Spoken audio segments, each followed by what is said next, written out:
Hello, আসসালামু আলাইকুম বন্ধুরা। আজকে আমি অনেকদিন পরে একটি ভিডিও নিয়ে এসেছি। তার জন্য আমি অনেক ক্ষমা প্রার্থী যে আমি আপনাদের অনেকদিন পরে ভিডিও আপলোড করতেছি। আসলে আমার পারিবারিক কিছু সমস্যার কারণে আমার একটু গ্রামে যেতে হয়েছিল, তাই আমি এতদিন ভিডিও আপলোড করতে পারিনি। এখন আমি ভিডিও আপলোড করতেছি। আশা করি আপনারা আমি আবারও বান্দা ষষ্ঠ শ্রেণী নিয়ে ফিরে এসেছি। আশা করি আপনারা আজকের ভিডিওটি দেখে উপকৃত হবেন। ওকে, আচ্ছা ঠিক আছে। আমরা গত ক্লাসে বা গত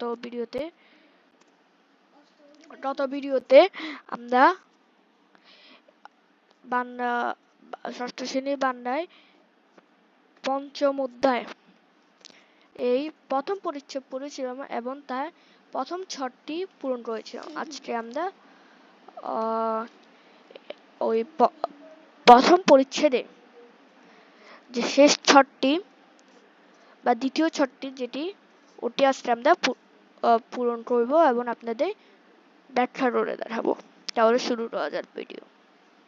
হ্যাঁ, এটি প্রথমে আমরা ছকটি বুঝে নিই একটু। এটি মেইন কথা হলো, এই ছকটি মানে এটা হলো বড়িও রেখি 71 দিন ধরে আমরা এখানে এটা পড়েছিলাম। 71 দিন ধরে রচনায় লেখক যা বলেছেন তার নিজের ভাষায় লেখো, নিজের ভাষায় বড় এবং নিজের ভাষায় লেখো। এটি আজকে আমরা করে দেখাবো। তো শুরু করা যাক। হ্যাঁ, এখানে আমরা রেখে নিয়েছি, আপনারা অবশ্যই দেখতে পাচ্ছেন। তাহলে শুরু করা যাক। আমরা প্রথমে রেখেছি লেখাটিতে লেখক 1971 সালে মুক্তিযুদ্ধের সময়কালে ঘটে যাওয়ার কিছু ঘটনা তুলে ধরেছেন।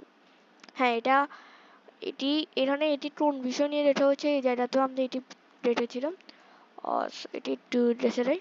যাই হোক, প্রথমেই তিনি 1971 সালে 19 মার্চের ঘটনা তুলে ধরেছেন। এখানে দেওয়া আছে, আমরা প্রথমেই 19 মার্চের ঘটনাটি দেখতেছি। শুক্রবার ঘটনাটি প্রথমেই এটি আমরা বললাম।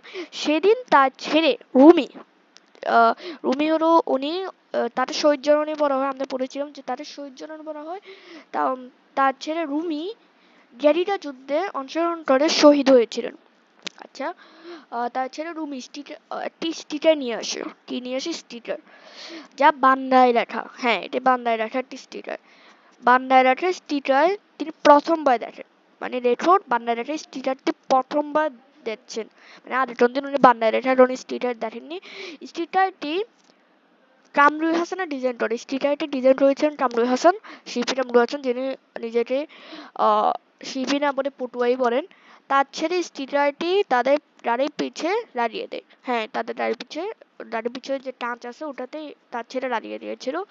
তারপর 22 মার্চ ছিল লেখকের ছুটির দিন। তারপরও তিনি সারাদিন এক মুহূর্ত বিশ্রাম পাননি। এখানে একটি লাইন হবে, আমি একটু দেখতে বুঝেছি, আমি এখন একটু রেখে দিচ্ছি।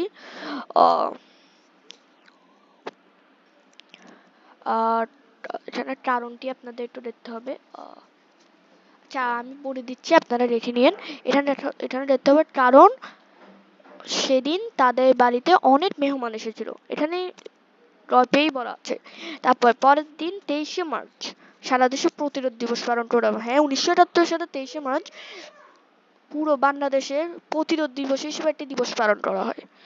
তারপর এদিন সকালে তাদের ছাদে লাগানো কালো পতাকার পাশে স্বাধীন বাংলাদেশের সবুজে লালে হলুদে উজ্জ্বল নতুন পতাকা লড়ায় তারা।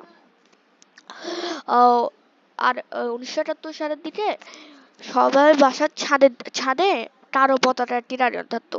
সেদিন সবাই ওই সময় মানে জাতীয় পতাকা দেওয়া হয় যে সবুজ লাল আর হলুদে উজ্জ্বল পতাকা। হ্যাঁ, তারপর নাস্তা খেয়ে তারা তাদের গাড়ি নিয়ে ঘুরতে বের হয়। সেদিন তারা নাস্তা খেয়ে গাড়ি নিয়ে ঘুরতে বের হয়। এবার তারা শহীদ মিনারে পৌঁছায়। তারপর তারা শহীদ মিনারে যায়। সেখানে তারা কামরুল হাসানের আঁকা কিছু দুর্দান্ত পোস্টার দেখতে পায়। হ্যাঁ, ওরা কিছু কামরুল হাসানের আঁকা বা তৈরি করা কিছু পোস্টার ছিল। আচ্ছা, আজকের মতো আমাদের ক্লাসটি এখানে শেষ করছি। আর সবার কাছে আমি ক্ষমা প্রার্থী যে আমি অনেকদিন ধরে ভিডিও আপলোড করতে পারিনি। আশা করি আমি আজকে শেষে আবার রেগুলার ভিডিও আপলোড করবো। আমার জন্য দোয়া করবেন। আর সবার জন্য আমার শুভকামনা রইল। আসসালামু আলাইকুম রহমতুল্লাহি ওয়া বারাকাতুহু।